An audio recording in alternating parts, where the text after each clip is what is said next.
Good evening, students. Are you able to hear me? Yes, sir. Yes, sir.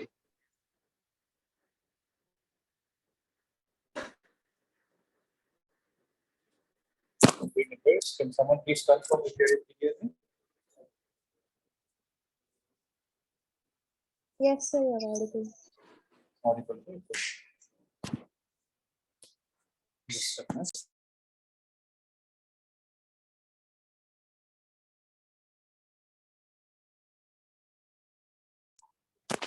Yeah.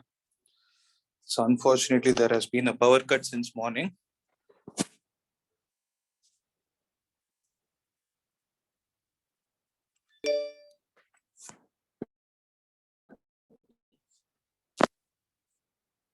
So what was the last topic we were discussing yesterday?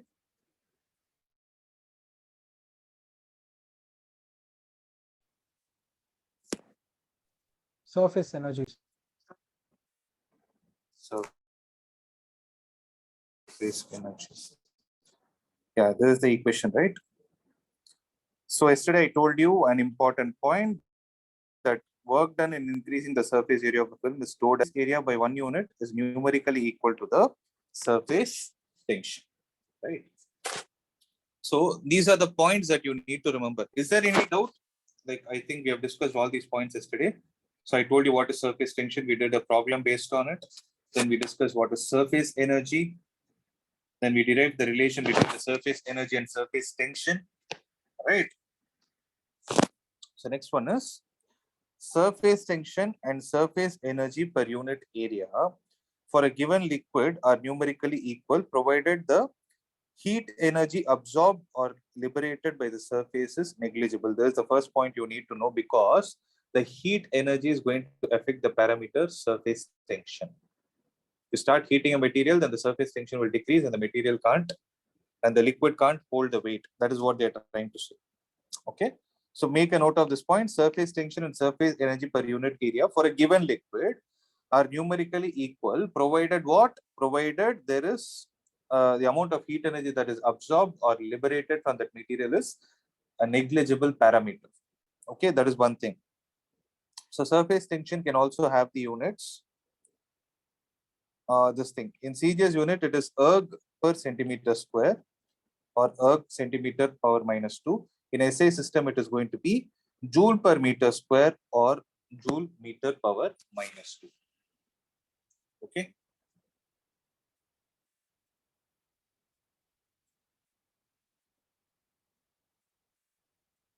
Sir, Tell me. sir, shouldn't it be calorie per centimeter square? No, calorie is not CGS unit. No? Calorie is not CGS unit. Yeah. And calorie is in a unit used only for heat. Okay. The CGS unit of energy is erg. Okay, sir. Yeah.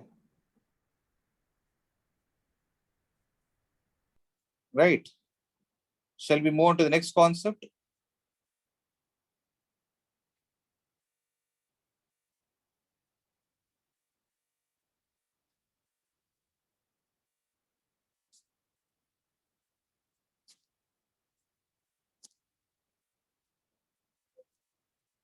So 1 minute.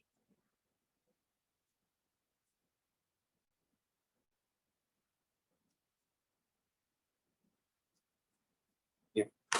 So the next concept that we are going to see is called as the angle of contact. So please write down this point. That is the angle of contact. Right. So generally, when you do one thing, like let's say you have a straw. Okay, yesterday also I told you. When liquid, yesterday I told you about this example, right? When you pour some water from the water bottle, after you make it straight, what will happen is you can see some small droplets of water which are stuck to the surface. Right. So generally what happens when a liquid surface comes in contact with a solid surface, the shape of the liquid surface near the place of contact becomes slightly curved. Means what they're trying to say is, let's say you go to a shop or you go to a restaurant and order for a cool drink. Okay. Now what will happen? They'll bring it like this, let's say they're bringing it in a small glass. Now they're giving you a straw. Now once you put the straw, right, you can observe that there is a rise of liquid inside the straw. It is happening due to the pressure difference and all those things. Are you able to understand what I'm trying to say? As soon as you put the straw, you can observe that the liquid, the Coke level the cool drink has got raised by a small extent. Okay. But the important question is, what is going to happen at this point? So at that point, what they're trying to say is, the shape of the liquid surface near the place of contact becomes curved. Okay. So that is happening because of the cohesive and the adhesive properties. We'll get into that later. But let's see what exactly is happening. So if a glass plate is there, which is kept vertically in water, the surface of water is slightly raised all around the glass plate. That is, the surface becomes concave and the water is pulled up as shown in the figure. So this is what happens when you zoom and see, right? At the point where the glass rod is touching, the water will start having this kind of a curvature. Similarly, you take the same glass plate and you keep it vertically, okay? You keep it vertically in mercury. That is, instead of water, you dip it into mercury. The surface of mercury is slightly depressed all around the glass plate. So what will happen here is, you observe that mercury will start bending like this. All these are microscopic parameters. Okay, this happens. The surface becomes convex if the mercury is pulled down, and the mercury is pulled down as shown in the figure. Are you guys able to understand? So this is what happens. This is one of the phenomena that is exhibited when a solid surface comes in contact with a liquid surface. So please make a note of this point.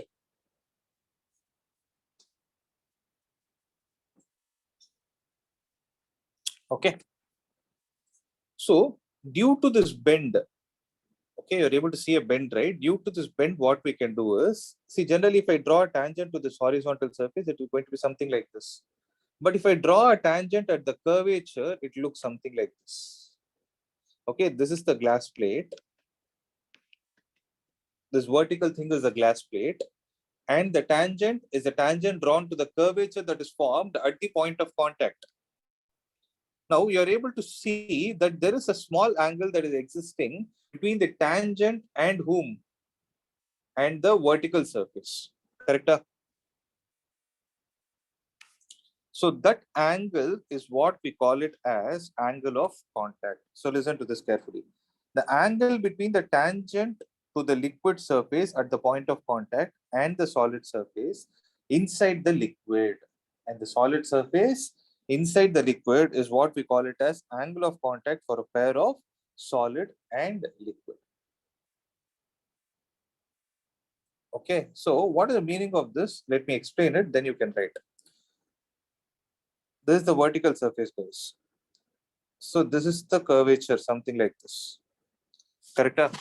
So if I draw a tangent at this point, I can draw a tangent like this. Then I can measure this angle alpha and this angle as beta, such that alpha plus beta is 180.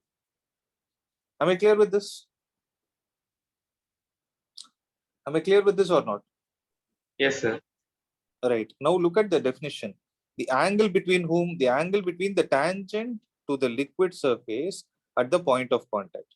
At the point of contact, and the solid surface which is inside the liquid. So which is the portion I need to call as the which is the angle I need to call as the angle of contact according to the definition? Should I call beta or alpha?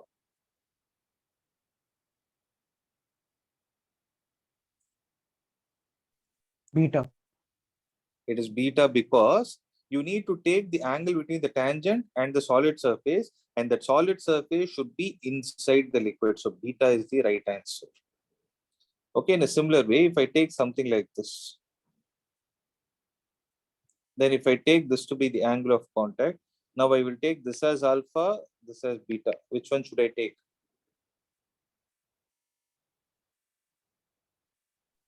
Beta. Here also I need to take beta only. Okay. So generally what will happen, if the liquid rises up along the solid surface, then the angle of contact is generally acute. That is less than 90 degrees. That is when you put this glass plate in water, glass plate in kerosene, or glass plate in alcohol, what will happen? The liquid level will get raised, and those kind of liquids will always have a curvature which is concave in shape when you see it from the top. Similarly, if the liquid is depressed along the solid surface, the angle of contact is obtuse. Means when you put a solid, the liquid is going to get depressed. Means its level is going to dip. Then the angle of contact is going to be obtuse, which is obviously going to be greater than 90. Example, glass plate put in mercury, or water in paraffin wax, or water with waterproof material. When you do all these kind of things, what will happen is the angle of contact becomes obtuse. So these are the two important points you need to remember. Tell me. So why in one case it rises and in the other case it gets Yeah, depressed? because that is a nature of that material. No? See, for example, you look at this water with waterproof material means if you need to prepare a waterproof jacket, okay, let's say you want to manufacture something, then you need to choose a material which is having this kind of a nature. So it is happening purely because of the nature of that material. Mercury behaves like that because of the cohesive and the adhesive properties of it. Because of the adhesive properties, mainly. Are you able to understand? Okay, yeah. So if the angle of contact is acute, then there is a possibility that the liquid will wet the solid. That is why if you see, water can wet the bottle, right? Kerosene can wet the bottle. Alcohol can wet the bottle. Whereas if the angle of contact is obtuse, the liquid does not wet the solid. So that is an important parameter which you need to choose the materials which have these waterproof properties. You want to make that waterproof shoes, or you want to make a waterproof jacket, or whatever it is, waterproof bag. Then you need to choose those materials whose angle of contact is obtuse. Okay, this is the theory that is involved behind. So you asked me, right, why it is happening? It depends purely on these things. The nature of the liquid and the solid pair which you take into consideration. Secondly, the medium above the free surface. So what do you mean by the medium above the free surface? The gaseous medium. Whatever is that medium depends on that medium. The cleanliness and the freshness of the two surfaces in contact. It depends obviously on the temperature. So all these parameters get involved for you to decide the angle of contact. Okay. And what will happen here, the fifth point says the angle of contact decreases with increase in temperature, and angle of contact decreases with partially soluble impurities like detergents and wetting agents. Then what will happen is angle of contact increases with soluble impurities like NaCl, and angle of contact increases with the addition of waterproofing agent, and the angle of contact does not depend upon the angle of inclination. Angle of inclination in the sense whether you place the beaker like this or you place the beaker on an inclined surface, the angle of contact is still going to be the same. So these are all the points that you need to remember, right? Next, when a solid and liquid are brought in contact with each other, the liquid surface generally becomes curved near the region of contact. So the curvature is due to two forces. I told you, right? The curvature is due to two forces. Forces of cohesion, which is happening between the liquid molecules itself, and adhesion, which is happening between the solid and the liquid molecules. Okay. So the nature and magnitude of the curvature is determined by the relative magnitude of the two forces. So let's see what is going to happen. We will consider three interfacial tensions at all the three interfaces. Okay, I'll tell you what that means. So at all the three interfaces, that is the liquid air, solid air, and the solid liquid. So what is happening? You have a liquid medium. Okay, the liquid medium is in contact with how many substances. So if I take a beaker filled with water, I put a glass rod into this, right? This is the liquid surface, this is the air surface, and this is the liquid, and this is the solid. Correct?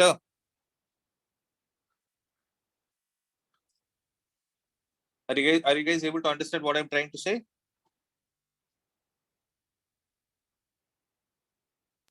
Yes, sir.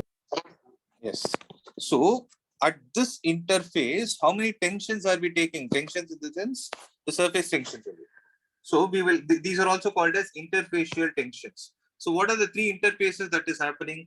Solid air, liquid air, and solid and liquid. So how many tensions will be there? There will be three tensions which are given by the suffix TLA, means the tension which is acting between the liquid and the air interface. TSA is the one which is acting between the solid and the air interface. TSL is the one which is acting between the solid and the liquid interface. So how are they taken? So if you take this, then if I take this as the tension that is existing between the solid and the air interface, this will be the tension that is existing between the solid and the liquid interface, and this will be the tension that is existing between the liquid and the air interface. And that is where you draw the tangent, and to the tangent only the angle of contact is measured.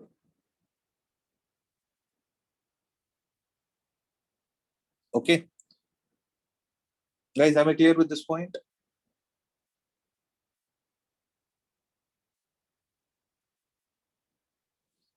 Why there is no response? Is there a Yes, sir. confusion? Yes, in the sense confusion, or you're clear? Yes, sir. Clear. Okay. So others are silent, so I thought I'll explain it again. So this is there, no? So this is the direction in which the tension will act between the solid and the liquid. This is the direction in which the tension will act along the solid and the air. And this is the direction in which the force will act between liquid and air. And this angle is what we call it as the angle of contact.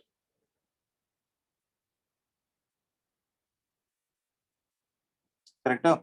The same thing, you try to tilt it horizontally and see. That is the diagram they have given here.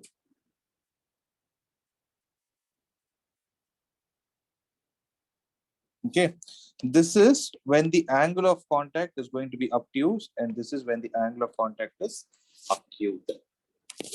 Now see, this TLA is there, right? What will happen to TLA? It can be resolved into two components. What are the two components into which you can resolve them? So TLA, this side. So if this is theta, this will be 180 minus theta. So I'll derive it like this.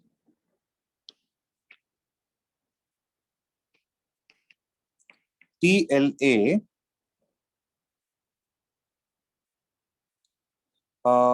sine of 180 minus theta, and this side it will be TLA cos of 180 minus theta. So cos of 180 minus theta is how much?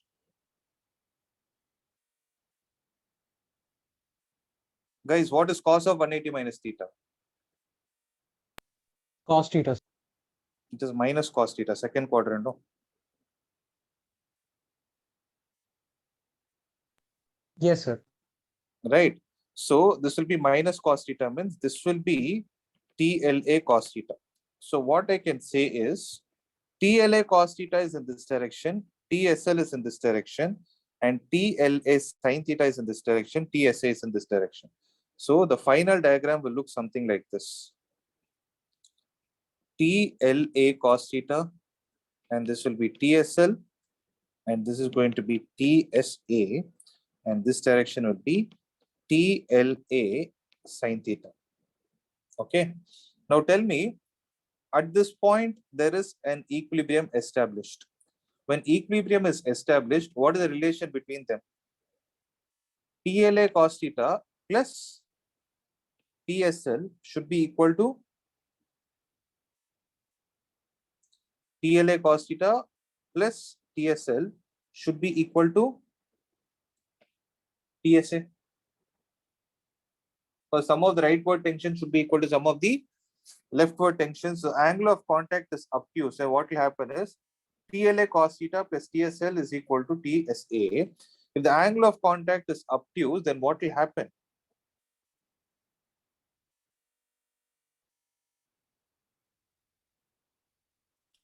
So if the angle of contact is obtuse, if you substitute obtuse value here, what will happen to cos? It will become negative. So TSL minus TLA will be equal to TSA. So what can we conclude? TSL is a greater parameter compared to TSA. Because see, if this is 5 and this is 3, 5 minus 2 is what is going to give you 3. So if you have a bigger number, from the bigger number you subtract some value, you're going to get the final value. So I can conclude that the tension that is existing across the solid liquid medium is greater than the tension that is existing between the solid and the air medium. Oh, so Sorry, liquid and the air medium. Tell me. sir, in that logic, if TLA is negative, then it will TSA would be greater, right? TLA is negative. Why will TLA be negative? It's a tension, no? It's a number. No, sir. It's not. It's not negative in this case, but as you told, like TSL minus TLA equals TSA. That means TSA is greater than TSL is greater than TSA, but TSA can also be greater than TSL, right? That is in which case? That is when theta is less than 90. See, if Okay, you're sir. getting you're able to understand what I'm trying to say. Y minus 2 is equal to x star. Okay, can I say y minus x is 2? Now tell me which is greater than the other.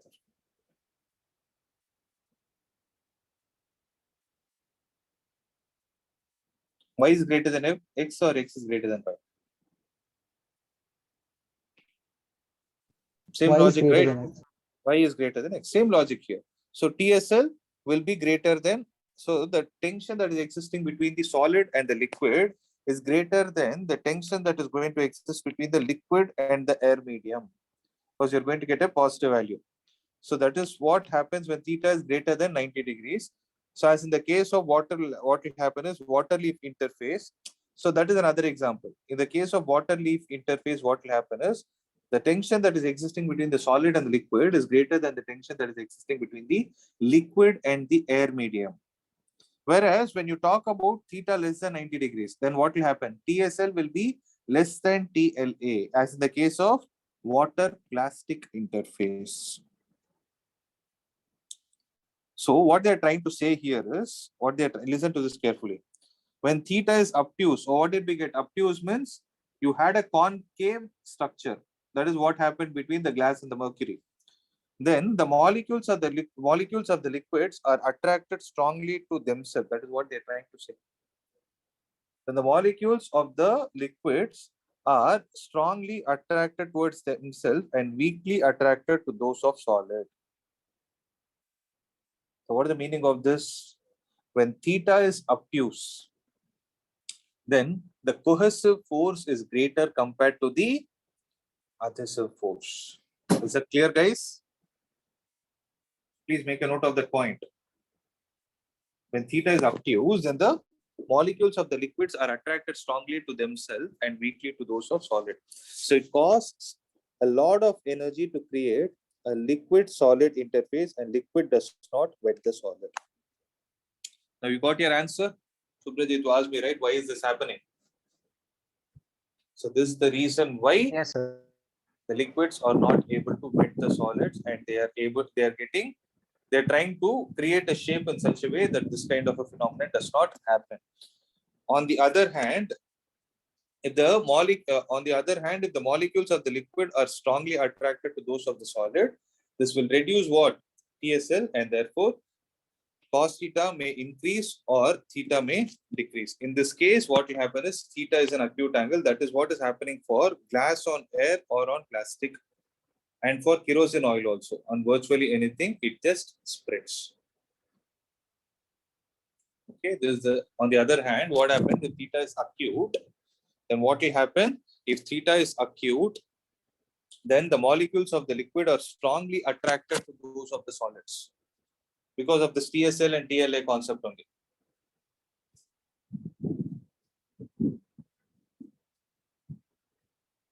Okay. So this is what happens for water on glass or on plastic materials. Or you can say for that matter, kerosene as well. Right?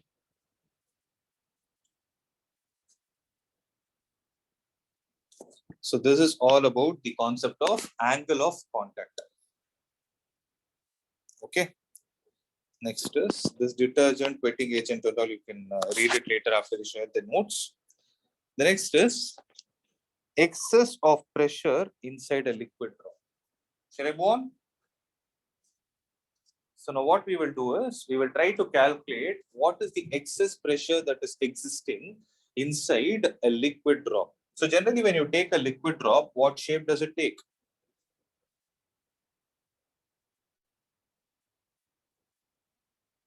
Spherical.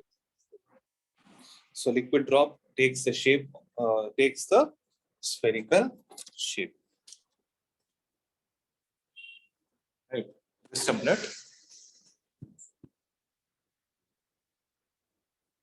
Just give me a minute, guys.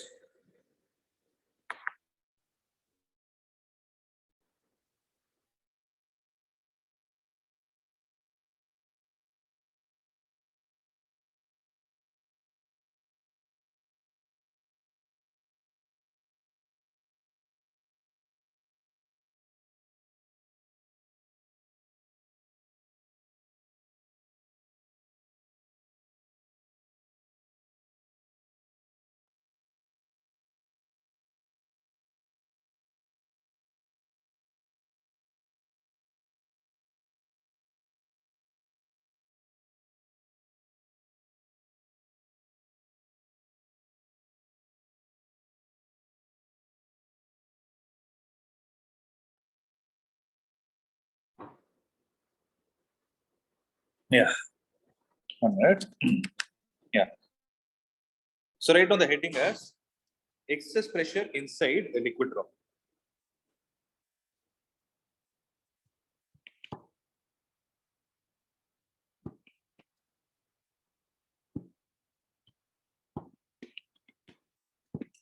So this one alone, don't follow the one that is there in the notes. I will explain you step by step. Only thing is you guys need to answer my questions in a right manner. Think and answer. So if suppose I consider a liquid drop of radius r and surface tension T.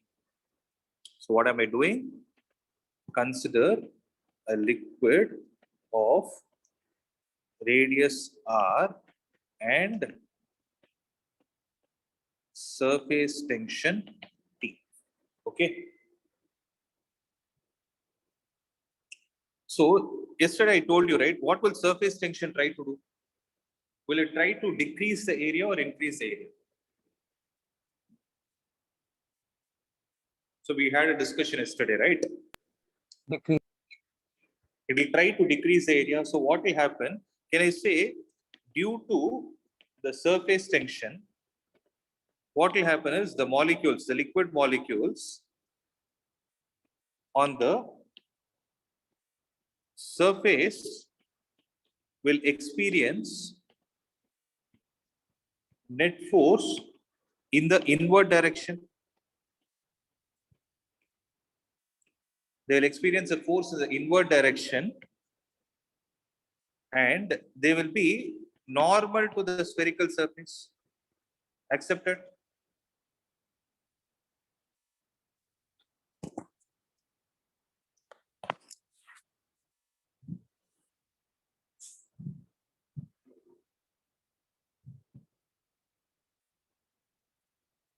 Guys, are you able to understand what I'm trying to say? Due to the surface tension, molecules on the surface will experience net force in the inward direction and they will be normal. So the force will be in this way. So this is what is going to happen.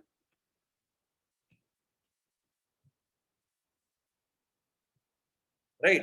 So what will happen due to this is there will be an excess pressure that is existing inside the material.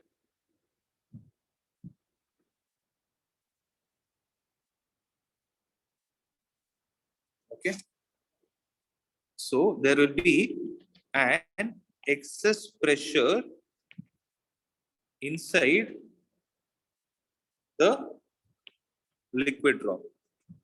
So that is why if you see the heading, it is called as what is the excess pressure inside the liquid drop, and that is what we need to calculate.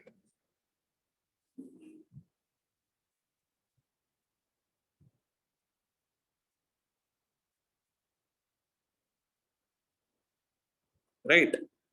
Guys, are you able to understand? Yes, sir. Right. Now, see, let us say we are doing some work to increase the radius. I repeat, to increase the radius of this soap bubble, or sorry, a liquid drop by a distance dr. Then, what is the work done by the pressure? So, can I write the work done by the pressure inside is equal to 4 dW is equal to force into displacement. So what is the force that is acting due to the excess pressure inside? That is P excess multiplied with the area. What is the area, guys? So area is 4 pi r square. Right? P excess into 4 pi r square into what is the displacement caused due to the pressure? It is dr.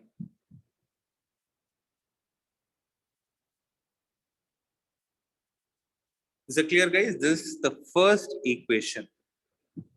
So dW is equal to force into displacement, which is nothing but P excess into 4 pi r square. That is force is pressure into area into displacement is dr. Now, Sir, 4 pi r square is area of 4. 4 pi r square is the area of this thing, the sphere. Curved surface area of the sphere. Right. Now, this work done will be responsible for increase in potential energy of the object. Right. So, what is the increase in potential energy that is happening? So, increase in potential energy will be equal to surface energy into increase in area.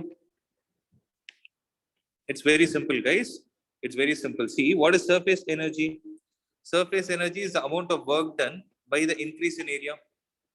So bring it this side. So work done or the energy will be equal to surface energy multiplied with area. But surface energy is numerically equal to what? But surface energy is equal to surface tension. So I can take this and substitute it here. So du will be equal to surface tension into increase in area. So how many free surfaces does a liquid solution have? Liquid drop have? How many free surfaces? No, liquid drop, da. Liquid drop has only one. One, sir. Sorry. Yes. So bubble has two. What is the increase in area? That is final area 4 pi into r plus dr the whole square minus the initial area 4 pi r square. Right. So this will be T into 4 pi into r square plus dr the whole square plus 2r dr minus 4 pi r square. So 4 pi r square and this will get cancelled dr is a very, very small quantity, so this will be approximated to 0. So what is it you're left out with? T into 4 pi into 2r into dr. So let me call this as equation number 2. So mathematically, what should happen is the amount of work that is done by the pressure should be equal to the increase in potential energy. And what is the work done by the pressure? It is Pxs into 4 pi r square dr.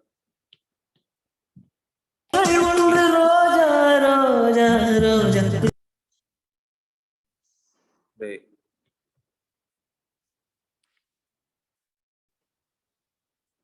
So Pxs into 4 pi r square dr is equal to T into 4 pi into 2r dr.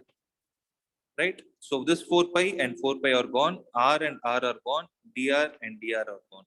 So what is that you're going to get? T will be equal to 2 in, sorry, not T. We need to calculate excess pressure. So excess pressure will be equal to 2T divided by R.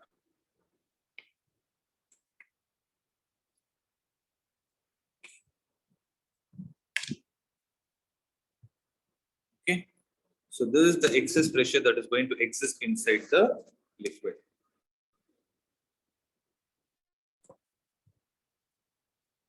So please make a note of this. This is the derivation you are expected to write in the example.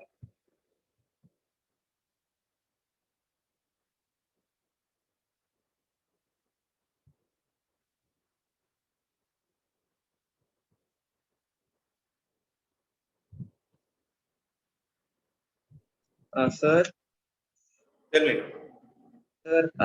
I got left. I got disconnected from the meet, sir. Sir, could you please explain the first part of the equation? Want me to explain first part? Yes, sir. The very first part of the equation. See, you need to write the expression for work done. Work done is force into displacement. So force, I wrote it as pressure into area into displacement. So Px is into 4 pi r square into dr. Okay. Okay. Then I told that work done will be responsible for the increase in potential energy. So I applied the formula for potential energy in terms of surface energy and increase in area. Then I wrote all these steps for which I Now got equation. Yeah, 1 will be equal to 2. okay, sir. Got it.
Clear? Are you done?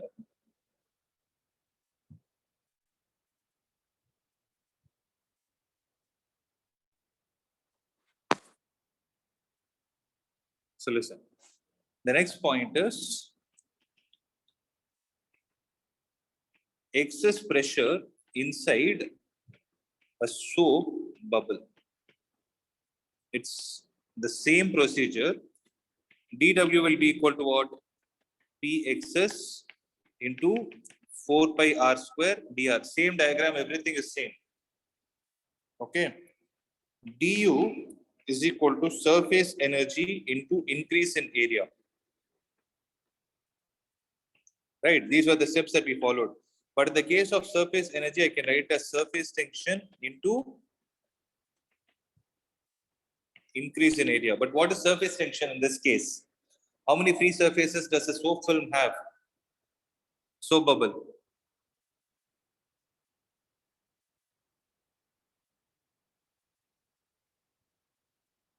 So how many free surfaces does a soap bubble have? 2, sir. Yes. So I should write 2 into T into increase in area will be 4 pi r dr only.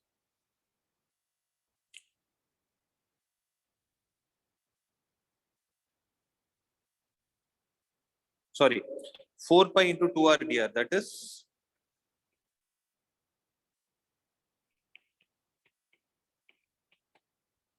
right. This is du. I'll call this as equation number 1. This as 2. If I equate 1 to 2, so Pxs into 4 pi r square into dr is equal to 2t into 4 pi into 2r dr. Okay. So 4 pi dr 1 r is gone.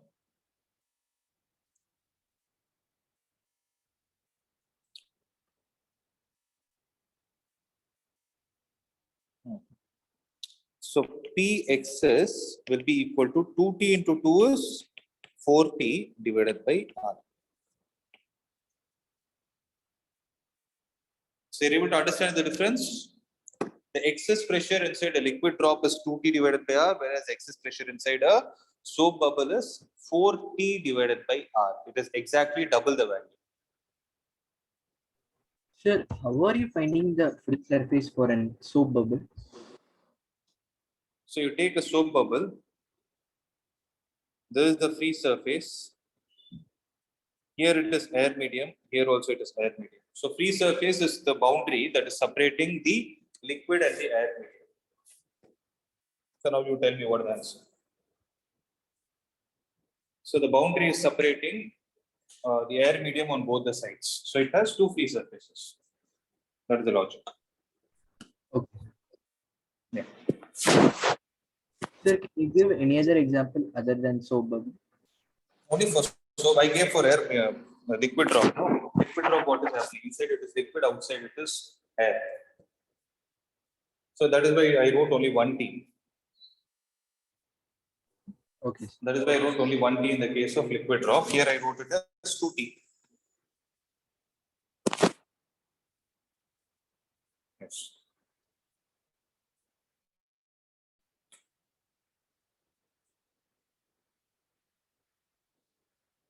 Right. So the last part of this chapter is called as capillarity. Okay, with that fluid mechanics is over. So capillary means it is something like a straw, okay, which is a very thin tube. So Latin word capillus means hair. The capillary tube is a tube which has a very narrow bore. You can take the example. The straw itself is a capillary tube. Okay. So there is something called as capillary tube, and there is something called as capillarity. Okay, capillarity is basically a phenomenon by which the liquid level rises inside a capillary tube. Okay, so liquid level inside a capillary tube rises or falls, then that outside. Let me explain this with an example. Okay, so let's say you have a wet surface. Okay, let's say this is your table, and you have a water bottle here. Okay, which is open. By mistake, it hit your hand and this water bottle fell down, where you're able to see some wetness, some water has fallen on the table before you could pick it up and make it straight. Okay, what will you do next?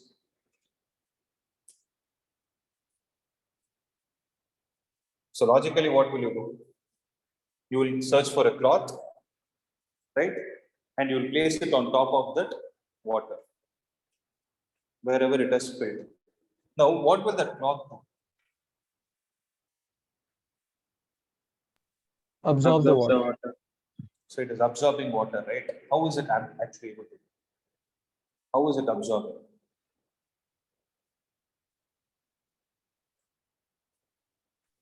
So pressure inside the cloth is less. Okay. So it is taking the liquid, right? How is it able to hold it within itself? It becomes wet after, depending on how much quantity of water it has absorbed. Correct? So generally what happens is you just place it on top of it, right? You need not even rub it. You place it on top of it. The cloth will take the water by itself because the cloth will have small pores which can be treated like small capillary tubes into which the liquid gets carried up. And that action is what we call it as capillary action. And that phenomenon is what is called as capillarity. Now read the statement. It is a phenomenon by which the liquid level inside a capillary tube rises or falls than that outside. Okay, what they're trying to say is the liquid level inside gets raised inside the towel, it gets picked up. Okay, that is an example of capillarity. I just gave you that example for you to understand what that phenomenon is. Okay, so let us see what this capillary rise is. Give me some time, you will be able to understand it. Consider a vertical capillary tube of circular cross section and radius A, which is inserted into an open vessel of water. Okay, that is, you're taking a straw and you're putting it into a water a beaker with water. Now, what will happen? There will be a contact angle that is existing between whom?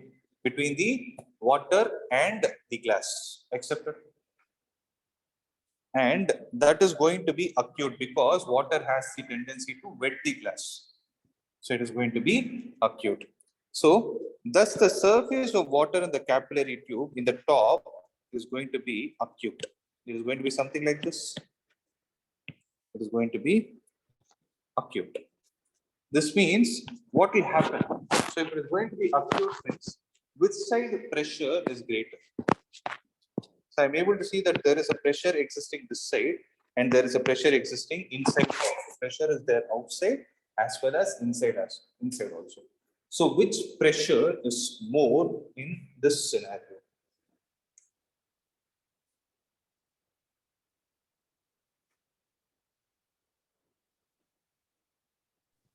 So pressure P external. So P external is going to be slightly greater compared to P internal, right? Due to which this kind of the surface is formed, and this is what we call it as concave meniscus. Okay.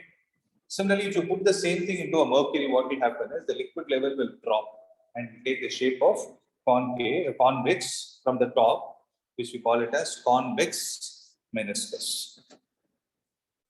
Okay, so you're able to understand? So this derivation will take some time for me to explain because it's slightly a bigger derivation. Okay, so this part alone I will explain tomorrow, and I think there is something else pending, right? I didn't explain about the Poiseuille's equation and Reynolds number. I think these two are the points that are remaining. Because I remember I told Poiseuille's equation and explain after I explained capillary action. Right. So this Sir, is the last. Tell me. Sir, in the excess pressure inside a liquid drop, if there is an excess pressure inside the liquid drop, then the liquid drop, like although surface tension is pulling the liquid drop and the liquid drop is trying to get minimum surface area as possible, but still due to the excess pressure inside the liquid drop, it should extend, right, naturally. That's what we wrote. No, that is what I told. That is why if you see, what is the statement I wrote here?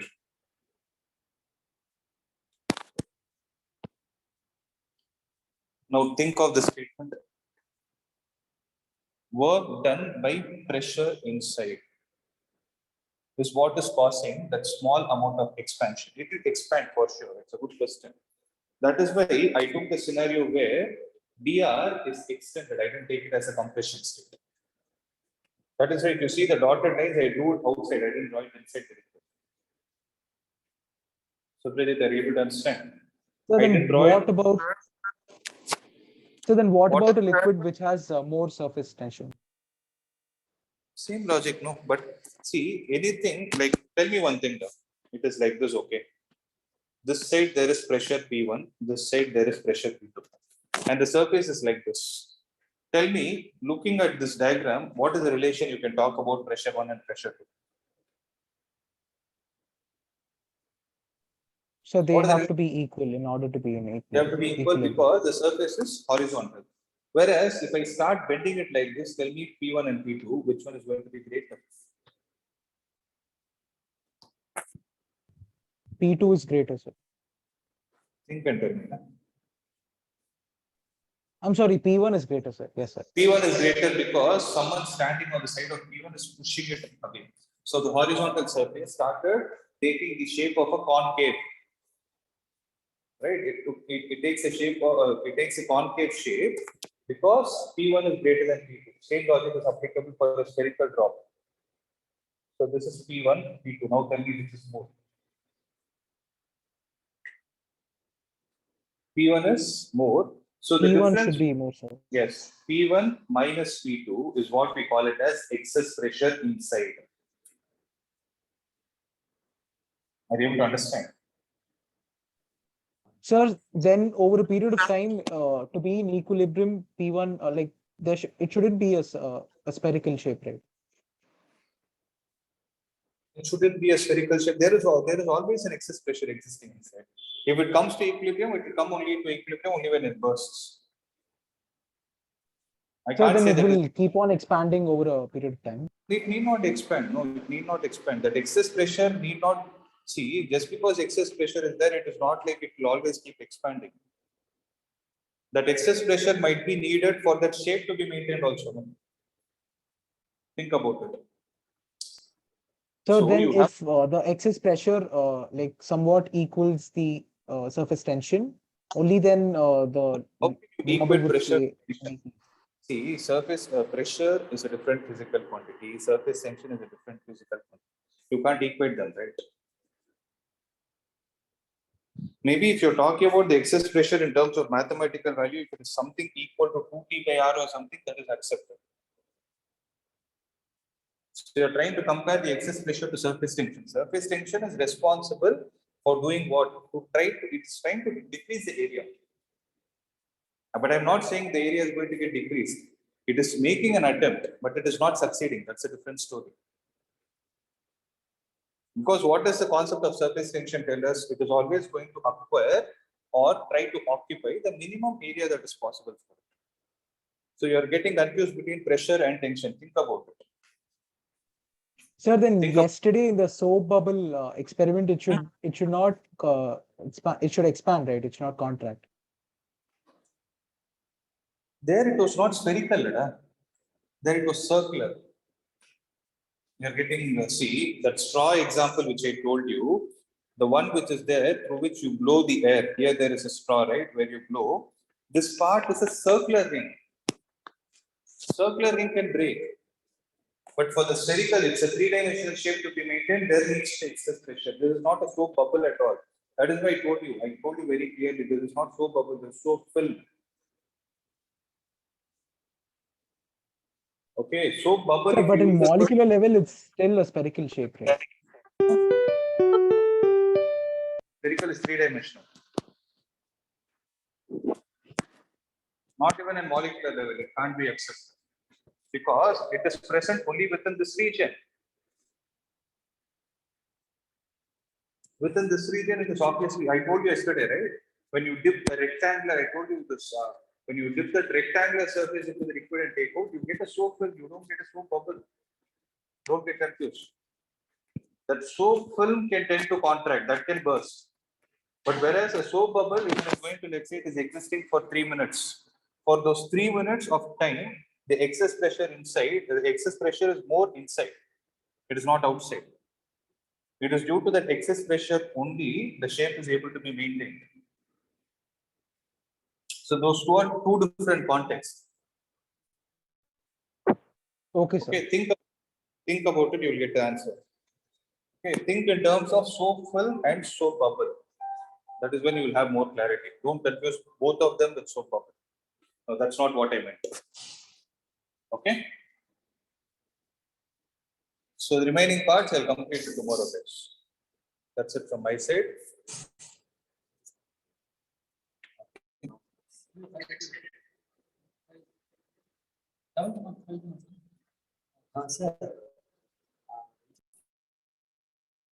Okay, guys, I'll see you all tomorrow. Thank you, sir. Thank you, sir.